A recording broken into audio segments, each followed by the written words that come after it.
एक शायर कहता है, मैं और मेरा महबूब दोनों एक ही बस्ती में रहते हैं। मैं और मेरा महबूब दोनों एक ही बस्ती में रहते हैं, लेकिन मुश्किल यही है कि एक दूसरे से मिलने को तरसते हैं।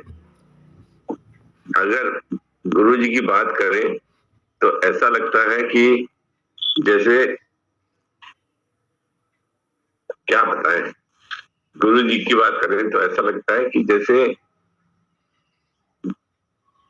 वो बिल्कुल आसपास है, ऐसा महसूस होता है कि बहुत आसपास है।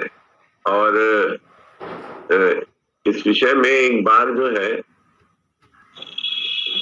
बात चली थी, तो उसमें ये कहा, ऐसे आया था मन में कि हम जो है संसारी रिश्ते में हम जो है वो जानते हैं, संसारी रिश्तों को हम जानते हैं। और जब भगवान के बारे में बात होती है तो अगर हम उसको उल्टे तरीके से कहें तो गुरु जो हम जानते नहीं है, कृष्ण को हम जानते नहीं है, तो सब कहेंगे है ये कैसी भाषा बोल रहे हैं कि गुरु जी को जानते नहीं है, कृष्ण को जानते नहीं है। एक दूसरा शब्द आता है कि हम गुरु जी को मानते हैं और कृष्ण को हम मानते हैं। तो जानने और मानने से गुरु जी से संबंध जो है उसमें थोड़ा फर्क आ जाता है। कभी कभी ऐसा महसूस होता है कि जैसे संसार में बात करते हैं तो हम सुबह उठते हैं, जैसे तो सुबह उठ के जो गुरु जी से जो है ये संबंध जो है, अगर गुरु करके माना है कभी या गुरु करके हमने धारणा बनाई है, तो वो बहुत ही जो गहरी और अमिट रहती है, ऐसा प्रतीत होता है। सुबह हम उठे, हमने उठ के कहा कि मैं उठा और मेरे सामने कोई बेटा आया, बहू आई, पत्नी आई, हमने कहा अब तुमको मालूम है मैं पुरुष हूं, मैं पुरुष हूं। तो वो लोग कहेंगे कि लोग कहेंगे ना कि इसका दिमाग खराब हो गया, ये बार बार कह रहा है मैं पुरुष हूं, पुरुष हूं। इसमें जो है कहने की क्या जरूरत है, वो तो तुम हो ही ना, तो उसमें कहने की क्या जरूरत है। या हमने जाके जो है पूछा कि मेरा बाप कौन है, तो माँ क्या करेगी कि अगर वो रोटी बेलती होगी तो वो एक जो है जोर का जो है वो लगा देगी हाथ कि तुमको अभी तक यही नहीं पता है कि तुम्हारा बाप कौन है। ये संसारिक रिश्ते की हम बात कर रहे हैं। तो जैसी ये भावना या जैसी ये धारणा हमारे अंदर पड़ी रहती है, ऐसा ही संबंध जो है हमारा गुरु के प्रति जब बन जाता है, तब वहां से जो है परमार्थ की बात जो है वो शुरू होती है। अभी रिश्ते में जो है वो रिश्ता जो है वैसा जुड़ा नहीं है, तो जो है मन के भटकन की आदत जो है बनी रहती है, भटकता रहता है वो। कभी हम ये नहीं कहते कि आपको मालूम है ये जो लेडी चल रही है ये मेरी औरत नहीं है, तो आप कहेंगे ये तो देखो कितना जो है ये पथभ्रष्ट आदमी है, ये इसकी वाइफ है और ये कह रहा है कि मेरी वाइफ नहीं है। तो कैसा जो है लोग जो है कैसा लांछन लगाने लगेंगे, कैसा कहने लगेंगे। लेकिन ऐसा ही तो वहां पे संबंध जो है वो स्टेब्लिश है। ऐसे ही गुरु के साथ जो है संबंध जो है वो स्टेब्लिश होना चाहिए कि वो हमारा गुरु है और वो हमारा इष्ट देव है, और जो भी कुछ हमको मिला है या जो भी कुछ हमारा उद्धार हो रहा है वो उसी के द्वारे पे ही होगा और कहीं से नहीं होगा। ऐसी धारणा जब रहेगी तब जो है हम परमार्थ में आगे बढ़ सकेंगे। नहीं तो क्या है कि सारा दिन जो है हम अपने प्रॉपर्टीज में, बैंक बैलेंस में, शेयर मार्केट में, नए मकान बनाने में, नई गाड़ी खरीदने में, उसमें ही घूमते रहते हैं, सारा दिन उसी में वही विचरते रहते हैं। और हमारा ध्यान जो है अपने जो है जो जो हमारे में क्रोध है, समाया हुआ है, उसमें टिकता ही नहीं है, रुकता ही नहीं है। और सारा का सारा जो है जब ये बात उठती है या जब उम्र की यात्रा जो है आगे बढ़ती है, तो आदमी जाके वो भी लांछन जो है वो गुरु के ऊपर लगा देता है कि मन लगता नहीं है, हम तो लगाना चाह रहे हैं मन को, मन लग नहीं रहा मेरा, तो उसमें भी दोष जो है वो गुरु का खड़ा कर देता है। क्योंकि कहीं से भी हम जो है अपनी कमी को देख नहीं पाते, समझ नहीं पाते, रियलाइज नहीं कर पाते, उसकी अनुभूति नहीं होती है, तो फिर आदमी जिज्ञासु फिर आगे कैसे बढ़ेगा। अभी हम जिस अवस्था में है, कितनी भी हम बात करें अपने से, तो ऐसे लगता है कि हम कंफर्टेबल है, आराम से। लेकिन जहां पे कोई कमी आई तो फिर कहेगा हाय हाय हाय, मैंने तो इतना सत्संग किया, इतना भजन किया, फिर ऐसा हो गया, बताओ ऐसा कोई होना चाहिए था। तो वो हमारी संसारिक सुख की कमी एक लकीर भी अगर आई तो सारा दोष जो है गुरु जी के ऊपर, कि उनकी वजह से हुआ, उन्होंने हमारी रक्षा नहीं करी। हम तो लगे हुए थे सारा दिन, हम तो उन्हीं का ध्यान कर रहे थे। लेकिन अगर अंतर मन में अगर हम अपने चित्त का अवलोकन करें तो हमको ऐसा महसूस होगा कि हमने तो किया ही नहीं, सिर्फ हमने जो है शरीर से जो है वो किया और हमने मन जो है, वृत्ति जो है उसमें लगाई नहीं। यही जब गुरु जी के संग में रहे तो इसका बड़ा महत्व है। देखिए, ऐसे कहने को तो जैसे आदमी कहे तो कहेगा, आदमी ये कहेगा कि तो क्या मैं फिर बाबा बन जाऊं, मैं घर बार छोड़ दूं, जंगल में चला जाऊं? नहीं, वहां जाने से कुछ नहीं होगा। खेल पूरा जो है गुरु के चरणों में, इष्ट देह में मनोवृत्ति को लगाने का, वही खेल एक है। उसी खेल की वजह से ही जो है आदमी सारा का इल्जाम जो है वो भगवान के ऊपर डालेगा, अपने को जो है सीधा सिद्ध करेगा। जब हम जो है गुरु के नजदीक रहते हैं या गुरु को अपने समीप देखते हैं या उसकी अनुभूति करते हैं, तो देखिए ऐसा मेरे को तो महसूस होता है कि दिल मन में एक अच्छी ठंडी हवा चलने लगती है। जैसे आजकल देखिए, आजकल का सीजन है कि पहले मई जून जुलाई में बड़ी गर्मी थी, उमस थी, पसीना आ रहा था, सांस फूल रही थी, एसी चलाओ, पानी ठंडा लाओ और हल्के कपड़े पहनो। अब मौसम थोड़ा खुलने लगा, कैसा अच्छा लगने लगा लोगों को कि अब थोड़ा ठंडक से बचो, चाल ओढ़ लो, ठीक कर लो, अच्छा लग रहा है। लेकिन तो ऐसे ही जब गुरु के सम्मुख अगर हमारा मन होता है तो ऐसा ही क्लाइमेट, ऐसा ही जो है वो प्रभाव हमारे मन को प्रतीत होता है। तो फिर क्या हुआ कि सारा का सारा कार्य फिर हम ही को करना पड़ेगा। भाई वो जो है जैसे कुछ मंत्र जो है घोल के पानी में पिला दे, गुरु हमको पिला दे कि ये तुम पी लो तो तुम मुक्त हो जाओगे, तो ऐसा तो होने वाला नहीं है। क्योंकि हमने ये देखा कि कभी कभी कि हमारा मन जो है इतना चलायमान रहता है, उसी से ही जो है हमको ठिकाना कहीं नहीं मिलता। बुलेट ट्रेन की तरह से भागता है मन। आजकल वो बुलेट ट्रेन के बात करते रहते हैं, तो बुलेट हम देखते हैं अपना मन में तो पहले ही बुलेट ट्रेन है, ये कोई नया आविष्कार थोड़ी ना हुआ। हम अभी यहाँ है, थोड़ी देर में स्विट्जरलैंड चले जाते हैं, थोड़ी देर में जो है अमेरिका चले जाते हैं, थोड़ी देर में किसी की बुराई करने लगते हैं, थोड़ी देर में किसी की अच्छाई करने लगते हैं, थोड़ी देर में में किसी से अपने को कंपेयर करने लगते हैं, तो हम खुद बुलेट ट्रेन है, उतने चलायमान है।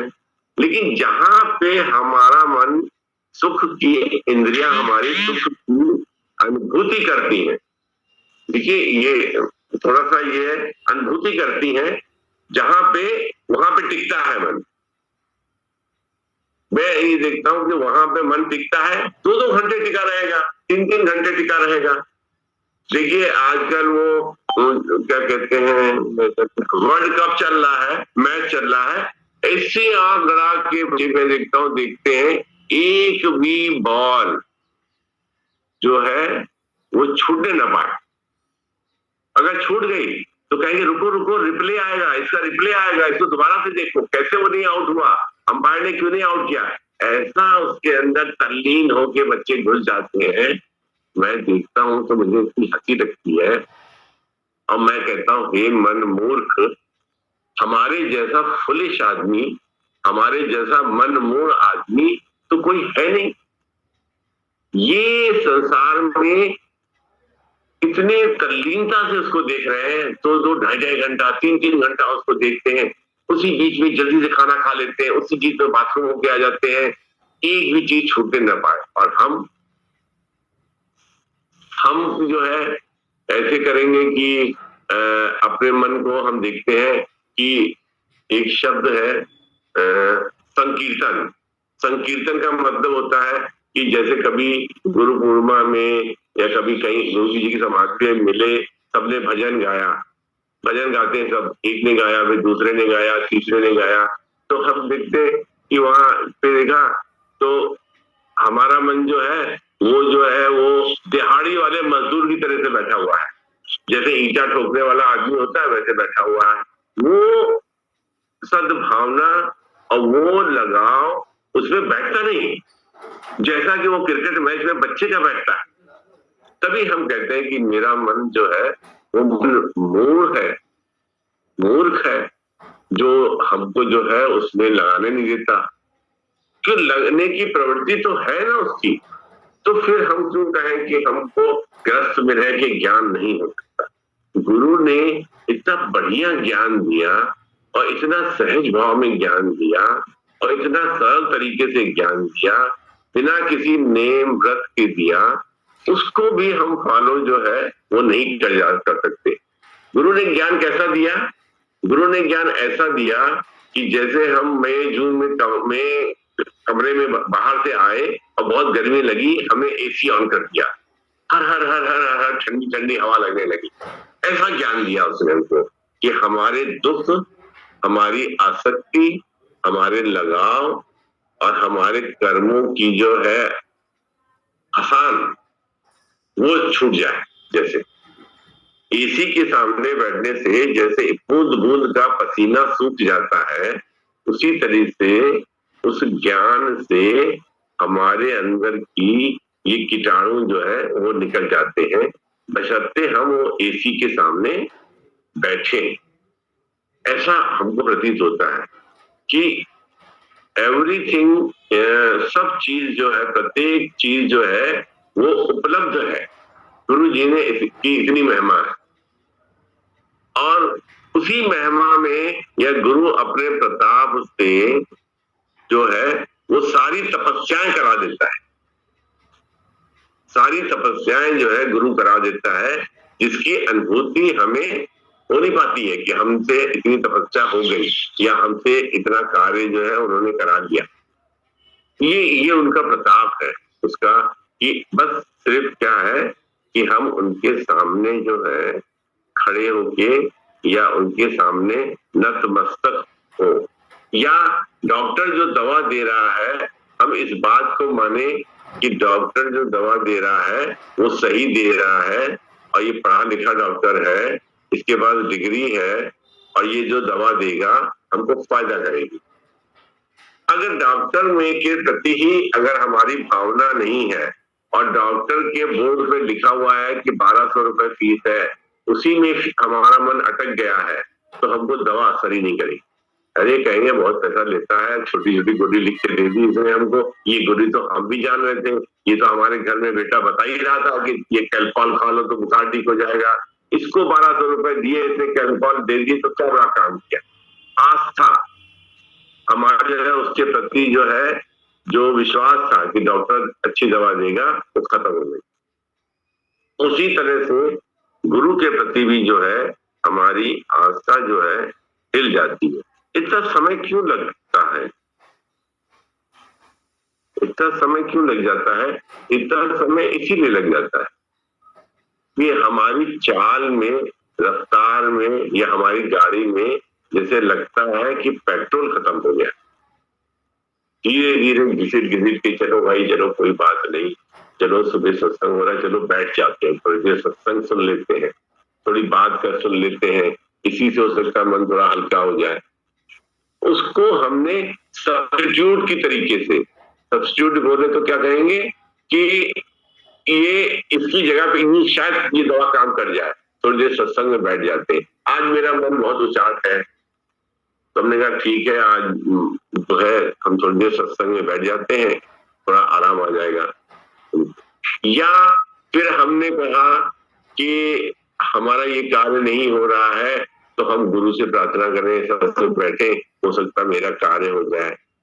तो हम जो है किसी कार्यवश या किसी जो है अपने उलझन को दूर करने के लिए गुरु के पास आए। गुरु के पास गुरु के लिए नहीं आए, गुरु के पास गुरु के लिए नहीं आए। कोई, मैंने कहा ना, एक बार मैंने बताया था कि कोई आज लड़का दोस्त मेरा बहुत पुराना आया, 10 साल बाद आया और मिला करे, अरे कहाँ है आप, बहुत दिनों बाद हमने सोचा यहाँ से गुजर रहे हैं, आप यहीं रहते हैं, तो आपसे मुलाकात कर लें। मुलाकात कर ली, बैठे, बैठने के बाद उनको चाय पानी पूछा। उन्होंने कहा ऐसा है कि आपकी गाड़ी हमको मिल सकती है 2 दिन के लिए, तो मैंने ले जाओ गाड़ी, हम क्या जरूरत है, 2 दिन कोई काम नहीं करेंगे, आप ले जाओ गाड़ी। चले, हमें जरूरत थी, ले गया। तो वो क्यों आया? वो गाड़ी मांगने के लिए आया कि गाड़ी, उसको हमसे लगाव नहीं था। ये संसारिक हमारी रचनाएं हैं, तो संसारिक हमारे संबंध है कि हम किसी वजह से, किसी कारण से, किसी बात की पूर्ति के लिए संबंध बनाते हैं। वैसा ही संबंध हम गुरु से भी बनाते हैं, वैसा ही संबंध हम गुरु से भी बनाते हैं कि गुरु जो है, हम जाते हैं, चलो उनके द्वारे, उनके के द्वार से माने। अभी 2-3 दिन पहले की बात है, एक सज्जन से मेरी टेलीफोन पे बात हुई, तो उन्होंने कहा कि आप किसको मानते हैं? मैंने कहा यार बात बताओ तुमसे साहब, मैं तो गुरु को ही मानता हूँ यार, और किसी को मैंने अभी जिंदगी में कभी देखा नहीं, कभी माना नहीं, और मैंने पाया भी सब कुछ जरूरी है। तो कहने वो शरीर में है। मैंने कहा अभी वो स्थूल शरीर में नहीं है, लेकिन वो है। कहले वो शरीर में नहीं है कह रहे हो, फिर कह रहे हो है भी, तो कहाँ चले गए वो? तो हमने कहा नहीं, मेरा कहने का मतलब है कि वो जो मेरी आस्था है, जितनी भी है आस्था, वो उन्हीं से संबंध रखती है। जैसे एक मनुष्य की अपने बेटे से रहती है, या एक भाई की अपने भाई से रहती है, या एक पति की अपने पत्नी से रहती है, या एक पत्नी की अपने पति से रहती है, ऐसी आस्था है यार मेरी। तो कहने लगा फिर तो यार, फिर इस विषय में तो कुछ डिस्कस हम लोग कर ही नहीं सकते। हमने कहा क्यों नहीं कर सकते, आप पूछिए हमसे, कुछ बताएं तो हम बताएं। तो कहने लगे कि ये जो बात है, ये ऐसी बात है कि आपने तो वही बात करी कि जैसे बच्चे ने पैदा होते ही आंख खोली तो उससे माँ को देखा। वो देखिए, वो रस्तोगी जी मुझे ऐसी बात बता रहा है कि बच्चे ने जब जन्म हुआ, उसे आंख खोली, उससे अपनी माँ को देखा। उसको किसी ने नहीं कहा कि ये तुम्हारी माँ है। फिर वो माँ माँ माँ करके वो जिंदगी भर उसको माँ ही मानता रहा, अंत समय तक। वही हाल आपका है। तो इससे बड़ी आस्था तो कोई हो ही नहीं सकती, कहने लगा। फिर इस आस्था में जो है कहना, इतना भटकाव और इतनी दौड़ होनी नहीं, करनी नहीं चाहिए। मैंने कहा हाँ यही बात है। अब तुम उसको जो है काला जादू समझ लो, या तुम उसको नास्तिक समझ लो आदमी को, या तो उस आदमी को संकीर्ण बुद्धि वाला समझ लो, कि वो उसी में अटका हुआ है। क्योंकि अगर आप देखें तो संसार में संबंध भी तो काला जादू का, संकीर्ण बुद्धि का और जो है नैरो माइंड का ही तो रहता है हमारा। हम अपने ही बेटे को बेटा कहते हैं, दूसरे के बेटे को अपना बेटा नहीं कहते हैं। हम अपने ही घर के लिए सारा दिन काम करते हुए मर जाते हैं, लेकिन दूसरे के लिए कभी कोई सेवा नहीं करते हैं, क्योंकि हमारा लगाव एक जगह एक आस्था में बना हुआ है। जब शारीरिक संबंध जो है हमारे ऐसे बने हुए हैं, तो व्हाई नॉट गुरु? गुरु से फिर क्यों नहीं ऐसा है? तो गुरु से जब ऐसा रहेगा तो मैं ये सोचता हूं, हक से मैं ऐसे कहता हूं, गुरु को तो आना ही पड़ेगा। गुरु को तो है आपकी रक्षा करनी ही पड़ेगी। गुरु को तो ज्ञान देना ही पड़ेगा। गुरु को तो सही रास्ता दिखाना ही पड़ेगा। वो बना हुआ है। किससे बना हुआ है? वो हमारी आस्था से बना हुआ है। अगर हमारी आस्था उतनी प्रगाढ़ है तो फिर इधर उधर जाने की कोई जरूरत नहीं है। कभी ऐसा नहीं हुआ कि कभी इतने साल मुझे हो गए, कभी ऐसा नहीं हुआ कि वो जो मंदिर है उस मंदिर में लोग जो है, बाहर दुकान है वहां से घंटी खरीद के बांध देते हैं तो मन की इच्छाएं पूरी हो जाती हैं या उसकी कार्य की सिद्धि हो जाती है। कभी मेरे मन में कभी आया ही नहीं। अब मैं सोचता हूँ कि या तो फिर मैं बहुत बेवकूफ आदमी हूँ, ऐसा मैं सोचता हूँ कि या मैं कुएं का मेंढक हूँ, मैंने कभी समुद्र देखा नहीं, या मैं देखता हूँ सुना हूँ कि नहीं मैं ठीक हूँ। अब इसका फैसला अगर करा जाए, हम चाहे तो आपके सामने बात रखें, तो आप और हम बहस के बाद इसी नतीजे में पहुंचेंगे कि यही रहा ठीक है कि एक मेरी लागी लगन हरि से अगर ऐसी बात हो जाए, जैसी जो है हमने कहा संसारिक संबंध में लगी है, ऐसी अगर लग गई है तो फिर वही संबंध है ना। अगर मान लीजिए गुरु को नहीं मानता है, रामचंद्र जी को मानता है या श्री कृष्ण को मानता है, तो वहां भी लगन का सूत्र और लगन का रंग तो वही रहेगा। जो सफेद रंग है वो तो वही रहेगा, चाहे राम से लगन लगा ले, चाहे श्री कृष्ण से लगा ले, चाहे गुरु नानक से लगा ले, चाहे गुरु से लगा ले। उसका अपने इष्ट देह में लगन का जो मात्रा है, लगन की जो क्वालिटी है वो एक ही है। चाहे यहाँ गृहस्थ में बैठ के कर ले, चाहे वो वनवास में जाके कर ले, चाहे वो सब चीज पकड़ के कर ले, सब चीज छोड़ के कर ले। लेकिन अब होता क्या है कि जो बात हमने अभी कही, जो कि सब चीज पकड़ के कर ले, पर यहीं पे धोखा हो जाता है। हम संसार में जब बैठे हैं तो हम सोचते हैं ठीक है, तब उन्होंने बताया तो था कैसे लगन लगा रहा हूं, ठीक है बाकी काम हो रहा है, होने दो, हमें क्या करने की जरूरत है। हम रिलैक्स हो जाते हैं। हम हमारे अंदर की जो फायर है, वो अग्नि है, वो शांत हो जाती है। जो अग्नि, कैसी अग्नि? वैसी अग्नि जैसे बच्चे की क्रिकेट मैच में 2 बजे शुरू होने वाला है, वो 1:30 बजे से पालती मार के बैठ गया, तो जैसी उसके अंदर अग्नि है वैसी अग्नि होनी चाहिए कि सांस दर सांस। अभी देखिए कितने लोग जो है राह में, जैसे हम लोग लगता है कि जैसे वो सब पैसेंजर है, जैसे जैसे स्टेशन आता है लोग उतरते जाते हैं। कितने लोग हमारे सत्संगी भाई, कितने लोग चले गए, कितने लोग जो है शहर छोड़ के चले गए, कितने लोग जो है देश छोड़ के चले गए, कितने लोग जो है वो शरीर छोड़ के चले गए। तो देखते हैं कि जो जैसे जैसे गए सब, तो उसी पे कहते हैं किस नाल कीजिए दोस्ती सब जन चलन हार। तो हम अपने गुरु भाई के लिए, अपने गुरु के लिए तो ऐसी बात करते हैं, लेकिन परिवार के लिए ऐसी बात नहीं कहते। कहते ना ना हमारा बेटा कहाँ जाएगा, वो तो यही रहेगा, उसको तो यही रहना, मेरे साथ ही रहना है, मेरा बेटा अपना है, ठीक है, तो आपका थोड़ी ना है, उसको तो मेरे साथ ही रहे, मैंने इसको बड़ा मर मर के पाला है, मैंने रात रात इसके लिए जो है अपनी नींद गंवाई है, ये तो मेरा बेटा है।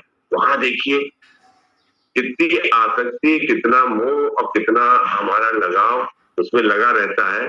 तो उसकी वजह से जो है हम जो है उसमें कैसे फंसे रहते। देखिए कितना फर्क हो जाता है, लगाव और लगन से जो है वैसी जैसे भी कभी कभी गुरुजी जो है, अभी 2-3 दिन पहले कैसेट चल रहा था जिसमें नौकरी की बात गुरुजी कर रहे थे शाम के समय, तो मुझे वो घटनाएं याद आ रही थी, पहले मैं बता चुका हूँ। तो वो कैसेट उनके मुख से हमने फिर सुनी, तो उनका विकराल रूप जो है मैंने देखा, वो कभी कभी बड़ा विकराल रूप अपना दिखाते थे।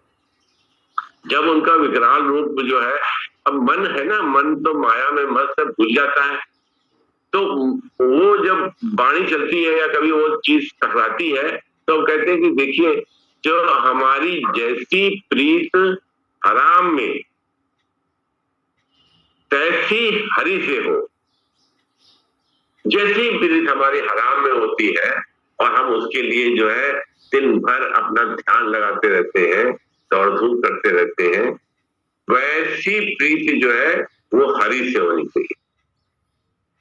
अभी एक जने वो कह रहे थे कि वो जहां पे रामचंद्र जी शबरी से मिलने गए थे तो कहने लगे भैया आज तक वो बहुत ही जो है घना जंगल है, आज भी वो जो घना जंगल है, कैसे वो शबरी वहां रहती होगी और कैसे वो रामचंद्र जी का इंतजार करती होगी। बड़ा ताज्जुब सा लगता है जैसे ये कोई कहानी है, झूठ कहानी है, हो ही नहीं सकता। हमने क्यों नहीं हो सकता है, चले आप चल के देखिए, आप थोड़ा समय निकालिए मेरे साथ, चलिए देखिए, वहां रहने लायक स्थिति आज भी नहीं है।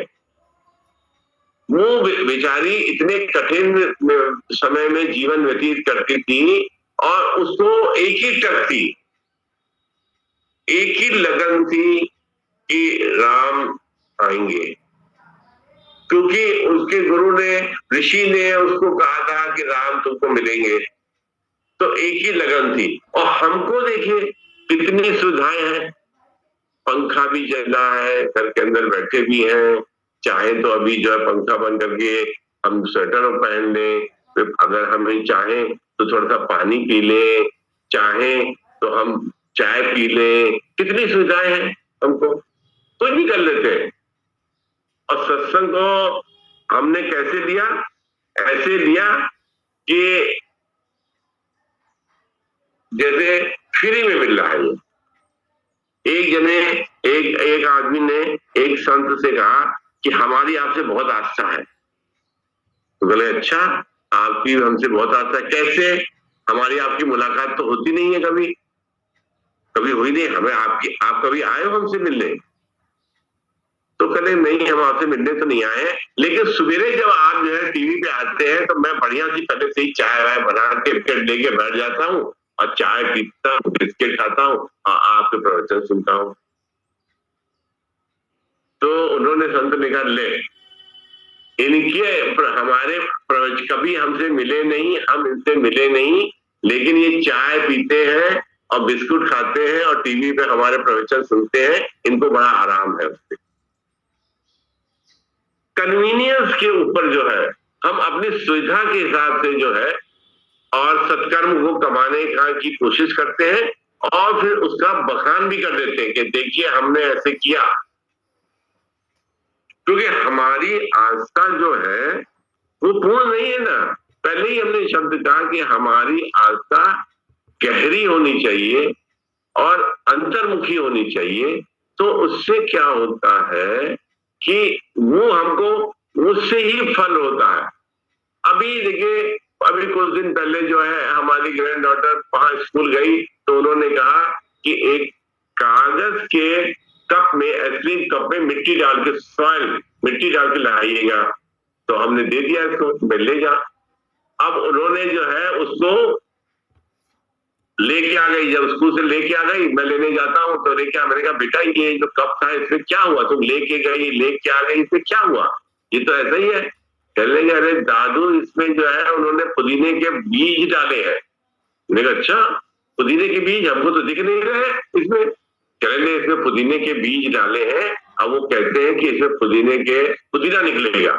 तो हमने कहा अच्छा भाई ठीक है ले चलो, ले गए, आए तो हमने कहा बेटा इसको जो है जो फ्लावर है, अब ध्यान से देखिए आप सुनिएगा, ये जो लाई है, देखिए हर चीज को ज्ञान से जोड़ के देखना चाहिए और अपने मूल मन को जगाना चाहिए कि कैसे। मैंने कहा बेटा इसको जो है बालकनी में रख देते हैं, जहां धूप भी आएगी, पानी भी आएगा और पानी भी, और वो देंगे, हवा भी देंगे। 3 चीजों से तो जो है वो पौधा बड़ा होता है। हाँ 3 चीजों से बड़ा होता है। मैंने कहा फिर इसको वहां रख दो।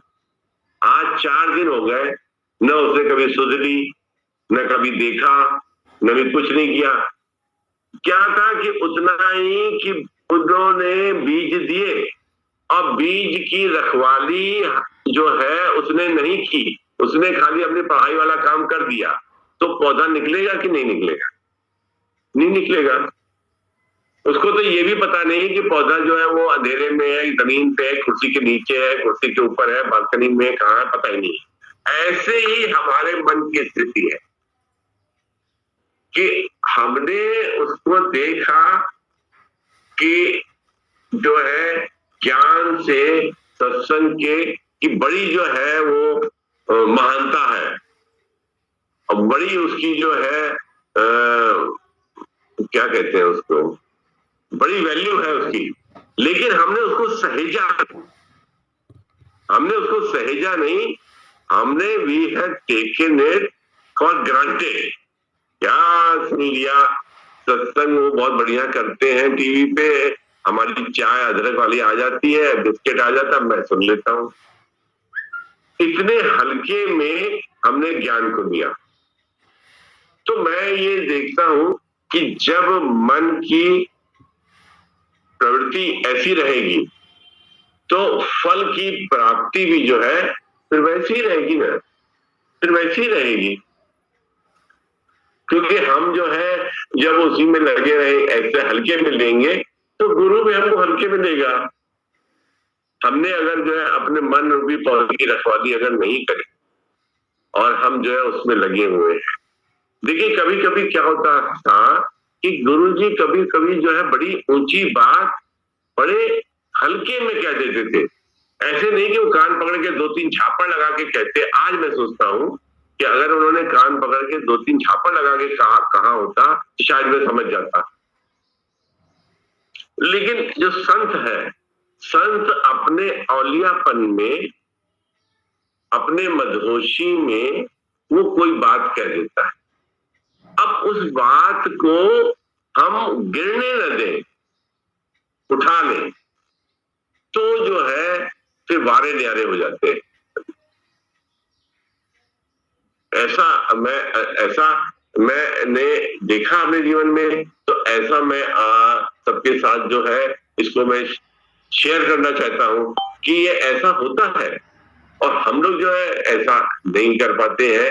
हम तो नहीं कर पाए, तभी जो है जिसे कहते गोविंद हरे गोविंद हरे गोविंद मुरारी, कहते हैं गोविंद का मतलब क्या हुआ? गोविंद, गो बने अंग्रेजी का गो बना जाओ, जाओ दूर हट जाओ गोविंद से। गो का मतलब अगर हिंदी में हम कहें तो अंग्रेजी में जाए तो गो माने जाना हुआ। तो गोविंद का गो कहता है कि अपने मन से सब चीज को निकाल दो, सब चीज को हटा दो, दूर हटा दो। हम हटाते नहीं है उसको। आज जैसे मैं आपसे एक बात करूं, आप खुद ही कहेंगे कि तुम्हारे जैसा बेवकूफ आदमी कोई नहीं है। मैं कहता हूं कि मेरे घर में खाने पीने की बहुत दिक्कत है। मेरे पास जो है 4 कमरे का एक फ्लैट है, उसमें जो है एक किराएदार रहता है, मियाँ बीबी हैं 2, उनके माँ बाप हैं 2, 4 जने हो गए और उनके 6 बच्चे हैं, यानी 10 प्राणी उसमें रहते हैं। लेकिन मैं आपसे कहूं कि मैं ये चाह रहा था कि कोई आप किराएदार दिला देते तो मकान में रह लेता। मुझे जो है अच्छी किराए की जरूरत है, उसका बहुत कम किराया है। तो आप क्या कहेंगे हमको? आपकी बुद्धि जो है वो ये कहेगी कि भैया मेरे पहले उस मकान को खाली करो, उसकी रंगाई पुताई कराओ, तब किराएदार को ढूंढो। अभी उसके अंदर 10 प्राणी रह रहे हैं और तुम दूसरा किराएदार ढूंढ रहे हो। तो कहते तुम्हारे जैसा बेवकूफ आदमी कोई होगा कि तुम किराएदार ढूंढ रहे, तुम्हारा मकान तुम्हारा खाली है नहीं और तुम किराएदार ढूंढ रहे हो। तो ऐसी स्थिति हमारी भी हो गई। मन जो है उसमें कई तरीके विषय विकार और तमाम वासनाएं, तमाम इच्छाएं, तमाम मोह, तमाम जगह जगह की आसक्ति फंसी हुई है। और हम भगवान को ढूंढते कि उसको किराए पे लाके उसको हम अपने मन में बसा लें, तो बसता नहीं है। वो कहता भैया खाली तो करो यार, तब तो मैं आ जाऊं, मैं तो आने को तैयार हूं, मैं तो बाहर खड़ा हूं, तुम मकान तो खाली करो। आप भी हमसे जो है थोड़ा सा भी लगाव होगा कि चलो भाई ये सत्संगी है, चलो ये कैसा भी निठल्ला आदमी है, इसको पैसे की कमी है तो इसको कोई किराएदार दिलवा दे, अच्छा किराएदार मिल जाए, इसको पैसा मिल जाएगा, रोजी रोटी चलेगी इसकी। कहीं लेकिन आपकी शर्त यही रहेगी कि भैया मेरे मकान तो खाली करा, तुम्हारे मकान में तो आदमी बैठे हुए हैं। वैसे ही हमारे मन का जो है ये प्रभाव है कि मन जो है हमारा पहले से ऑलवेज बुक्ड है, पहले से ही है, अपॉइंटमेंट्स है उसके, बहुत अपॉइंटमेंट्स है। तो क्या होगा फिर, वहां एंट्री नहीं हो पाएगी, वहां शांति की, समाधि की, गुरु की, आराम की एंट्री नहीं हो पाएगी, क्योंकि ऑलरेडी जो है उसमें जो उथल पुथल मची हुई है। अब उस उथल पुथल को ही जो है वो कहता है, गोविंद कहता है गो, आसक्ति को भी गो करो, मोह को भी गो करो। तो विंद जो इंद्रियां हैं हमारी, उनकी जो ताकत है वो गोविंद देता है उनको। तो हमें गोविंद से पुकार करते हैं कि इंद्रियों की ताकत को हमारा परमार्थ की तरफ मोड़ो।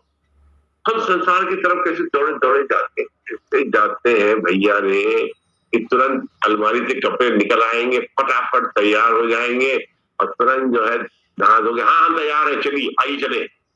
कैसे तैयार हो जाते फटाक से, न तो फिर कमर में दर्द है, न अंगूठे में दर्द है, ये कंधे में भी दर्द नहीं महसूस हो रहा है कि जाना है, निकल लिए अपना बहुत तेजी से तैयार हो गए, क्योंकि वहां पे हमारा जो है जाने का मन है, तो हम दौड़ गए वहां पे।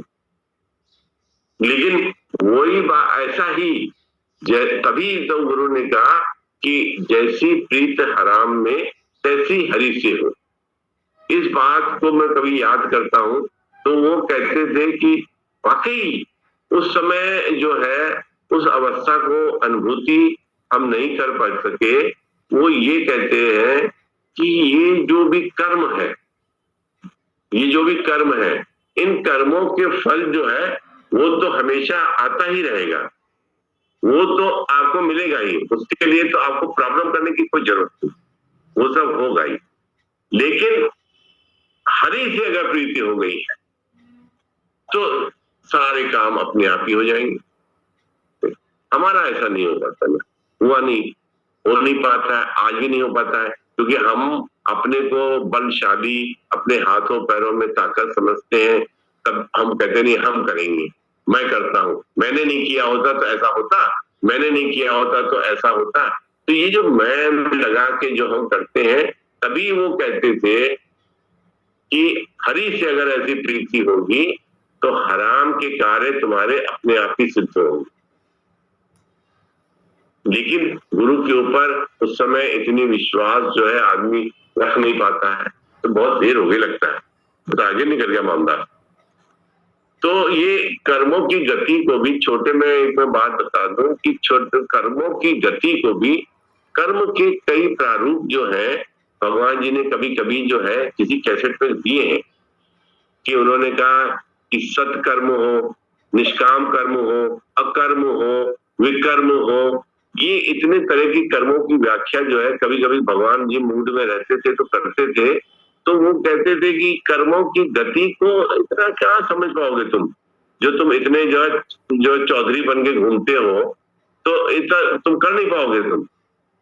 तो कर्मों की गति को पूर्ण करने का काम भी जो है वो गुरु कर रहा है। ये बहुत बड़ा एक वो है, अध्याय है कि गुरु ही कर्मों की गति को, कर्मों को गति देता है और उसे पूर्ण कराता है। कर्म कई तरह के, गीता में भी शायद कहा गया, गीता में भी कर्मों के बारे में कहा गया है। लेकिन हमने गुरु के मुख से जो सुना है कि उन्होंने सकर्म, विकर्म और अधकर्म और दुष्कर्म, और ये इन सारे कर्मों से छुटकारा जो है गुरु ही दिलाता है, हम छूट नहीं सकते क्योंकि हम तो आसक्ति से बंधे हुए हैं ना। ये तो बड़ी बड़ी ऐसी बात है, क्या बताएं। कल बताइएगा फिर से, कल फिर सुनेंगे पूरी। जय सच्चिदानंद।